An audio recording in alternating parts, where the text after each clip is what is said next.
حضرت داؤد علیہ السلام کے زمانے میں ایک ظالم بادشاہ تھا۔ لوگوں نے حضرت داؤد علیہ السلام کے پاس اس ظالم بادشاہ کے ظلم کی داد خواہی کی اور ان سے عرض کیا، اے اللہ کے نبی، آپ ہمارا اس ظالم سے انصاف کیجئے، اس لیے کہ اس نے قتل کیا ہے۔ چنانچہ حضرت داؤد علیہ السلام نے اس کو سولی کا حکم دیا۔ وہ پہاڑ پر رات کو سولی پر باندھ دیا گیا۔ لوگ اس سے جدا ہو کر اپنے گھروں کو چلے گئے اور وہ ظالم سولی کی لکڑی پر تنہا رہ گیا۔ اس کے بعد اس نے اپنے معبودان باطلا سے گریوزاری کی، لیکن انہوں نے اس کو کچھ فائدہ نہ پہنچایا۔ وہ سورج اور چاند کے سامنے گڑ گڑایا اور کہا، میں نے تم دونوں کو اس لیے پوجا تھا تاکہ جب مجھ پر کوئی مصیبت آئے تو تم مجھے نفع پہنچاؤ، بس اب مجھے نفع پہنچاؤ۔ ان دونوں نے بھی اس کو کچھ فائدہ نہ پہنچایا۔ اس کے بعد وہ اللہ تعالیٰ کی طرف رجوع ہوا اور اسے اس کے ناموں سے یاد کیا، اس سے نالا کیا، اے میرے رب، میں نے تیری نافرمانی کی، تیرے غیر کو پوجا لیکن اس سے نفع نہ پایا۔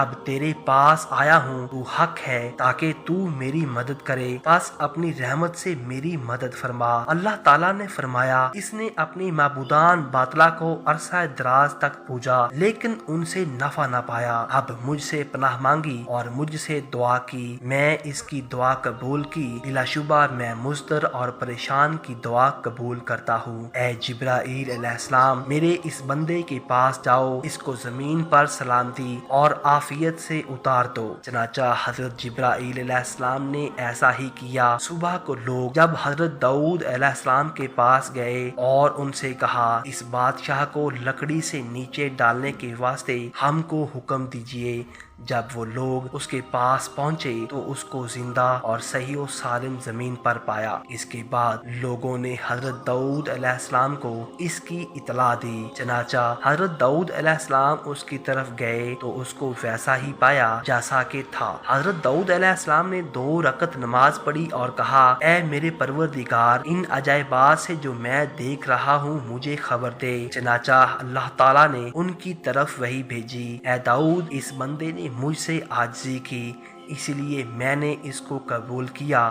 اگر میں بھی اس کی دعا اور عاجزی کو نہ قبول کرتا جیسا کہ اس کے معبودان باطلا نے نہ قبول کیا تو مجھ میں اور ان میں کیا فرق ہوتا؟ اور جو شخص میری طرف رجوع کرتا ہے میں اس کے ساتھ ایسا ہی کرتا ہوں۔ اے داؤد، اس کے سامنے ایمان پیش کرو، وہ ایمان لائے گا اور اس کا ایمان راسخ ہوگا۔ میں ہی توفیق دیتا ہوں اور راہ راست بھی دکھاتا ہوں۔